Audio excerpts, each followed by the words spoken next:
में मेरे प्रिय मित्र, जय मसीह की। आशा करता हूँ कि आप स्वस्थ हैं, आप मस्त हैं और आप प्रभु के कार्य में व्यस्त हैं। प्रियो, हम एस्तेर की किताब और उसके 4 अध्याय में आ गए हैं और 4 अध्याय की एक पद को जब हम देखते हैं, वहाँ पर उसकी हेडिंग को पढ़ते हैं, मोर्दके को एस्तेर से सहायता मांगना।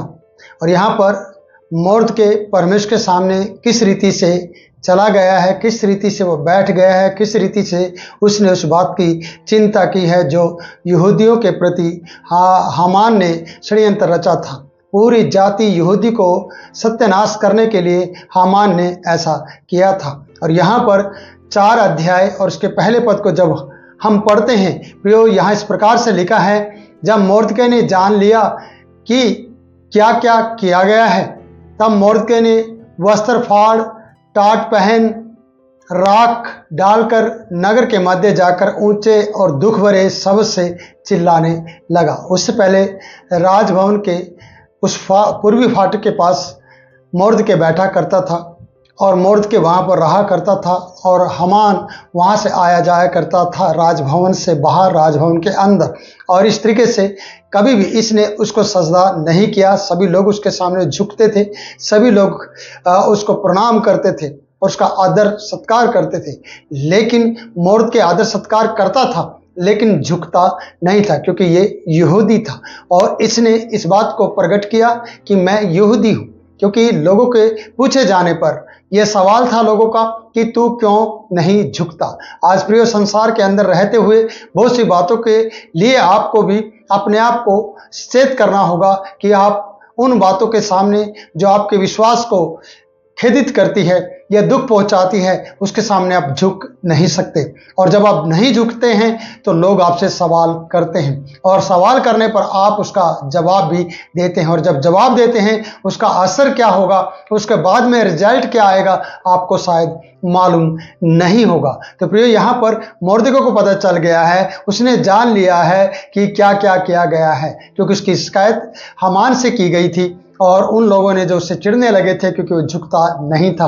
और उसने इस प्रकार से इन अन्य जातियों से अपने आप को अलग रखा था और यही उसकी पहचान थी कि वो झुका नहीं है। और ना झुकने का कारण उसकी पहचान बन गई कि वो यहूदी है, क्योंकि उन्होंने उससे पूछ भी लिया था और यही बात उसके लिए षड्यंत्र रचने का कारण बनी है, मोर्दके और यहूदी जाति के लिए। तो प्रियो, जब भी आप इन बातों का सामना करते हैं तो प्रियो, बहुत कुछ आपकी जिंदगी में होगा, पर याद रखें, जब इन बातों के कारण से आप सामना करते हैं तो स्वर्ग में आपके लिए बड़ा प्रतिफल भी रखा गया है जिसको कोई आपसे छीन नहीं सकता है। तो मोर्दके ने जान लिया है, मोर्दके ने वस्त्र फाड़कर, टाट पहनकर, राख पर बैठकर और चिल्लाकर नगर के मध्य में जाकर दुख भरे शब्द से चिल्लाने लगा है। तो मैं ये कहना चाहता हूँ, यही है नई जिंदगी की शुरुआत, यही है परमेश्वर के साथ एक अच्छा रिश्ता बनाने की शुरुआत। तो प्रियो, जब भी आपके ऊपर इस प्रकार की आपको बातें पता चले कि आपके विरुद्ध कोई षड्यंत्र रचा जा रहा है,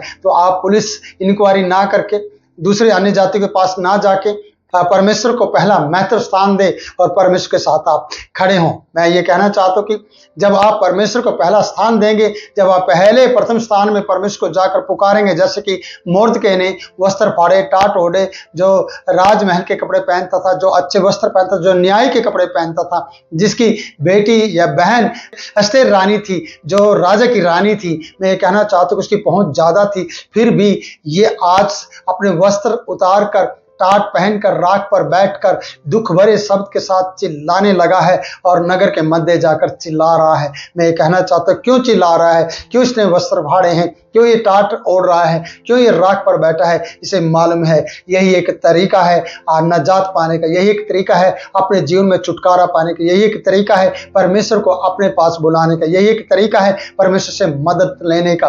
प्रियो, आप सूट बूट में अपने आप को सजाकर और अपने आप को इस तरीके से दिखाने की कोशिश करते हुए कभी भी किसी की दया को नहीं ले सकते हैं। दया मांगना है तो परमेश्वर के सामने इस तरीके से आपको जाने की जरूरत है। तो प्रिय, यहाँ पर इस प्रकार से लिखा है, संसार में रहते हुए परमेश्वर की आराधना किस तरीके से आप कर सकते हैं वो यहाँ पर बताया गया है कि मदद किस तरीके से मांगी जा सकती है। जब आप कलेश में हो, जब विपत्ति से आप घिर जाए, जब आपके विरुद्ध षड्यंत्र रचा जाए, जब आप ही नहीं आपकी सारी जाति और आपका पूरा घराना और आपका समाज खतरे में हो, तब आपको किस तरीके से परमेश्वर के सामने जाना चाहिए। जिस प्रकार से हम यहाँ पर मोर्दके को देखते हैं, मोर्दके की वस्त्र फाड़े हुए शरीर को हम देखते हैं, टाट उड़े शरीर को देखते हैं, राख में बैठकर चिल्लाते हुए नगर के मध्य से देखते हैं। तो प्रियो, और दुख भरे शब्द हैं, उसके कोई भी हंसी मजाक, चेहरे पर रौनक या खुशी नहीं है, क्योंकि वो दुख भरे शब्दों से पुकार रहा है। और वह राजभवन के फाटक के सामने पहुंच गया है और पहुंचा, और वहां टाट पहने हुए राजभवन के फाटक के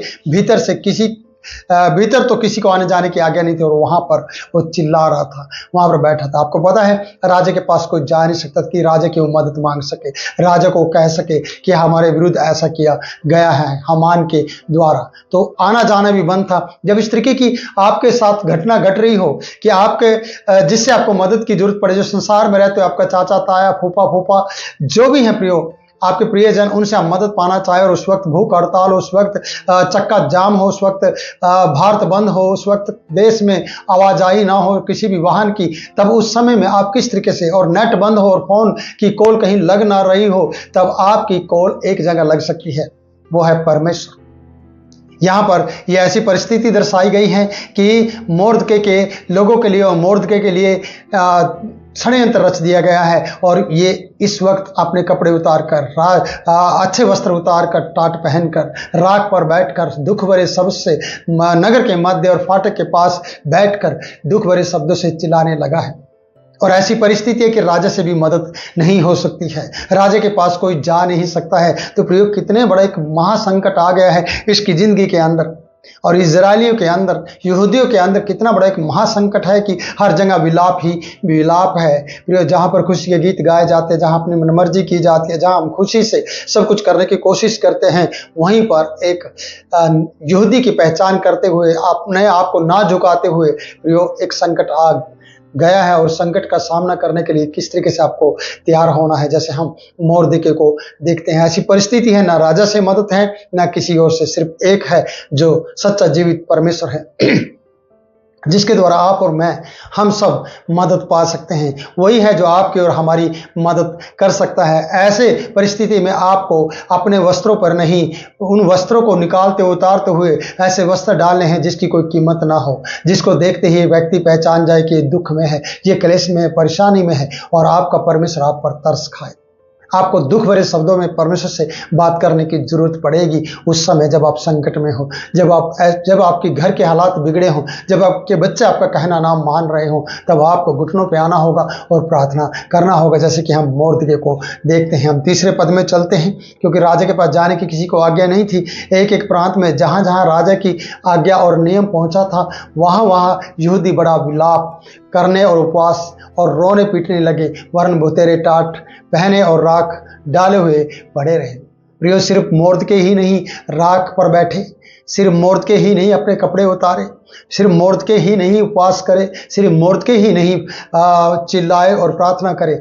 आपका भी फर्ज बनता है, सिर्फ आपका याजक ही ये काम ना करे, आप पूरी कलीसिया को भी टाट पहनना है और वस्त्र उतार कर टाट पहनकर राख पर बैठकर प्रार्थना करना है, यानी विलाप करते हुए प्रार्थना करना है। जब ऐसी परिस्थिति आपके ऊपर आए, जब कोई ऐसा प्रार्थना विषय जो पूरा ना हो रहा हो, उसके लिए हमें इस तरीके से अपने आप को देना होगा, जिस तरीके से मोर्दके और पूरी यहूदी जाति के यहाँ विलाप होते हुए उन्होंने बड़ा विलाप करने के साथ साथ विलाप उपवास किया है और रोने पीटने लगे हैं, और भुतेरों ने टाट ओढ़ लिया है प्रियो, और राख पर बैठ गए हैं, राख में पड़े रहे हैं। प्रियो, मैं ये कहना चाहता हूं कि ये भारी संकट के अंदर हम सब मिलकर परमेश्वर से उस मदद को ले सकते हैं जो मोर्दके की होने वाली है, जो यहूदी लोगों की मदद होने वाली है। वो कब होगी, किस तरीके से होगी, वह अगले अध्याय में और अगली बातों में हम सीखेंगे। पर मैं इतना कहना चाहता हूं कि प्रियो, अब मौका है हमें अपने अच्छे वस्त्र को उतार कर साइड में रखकर, मजदूरी वाली वो लुंगी पहनकर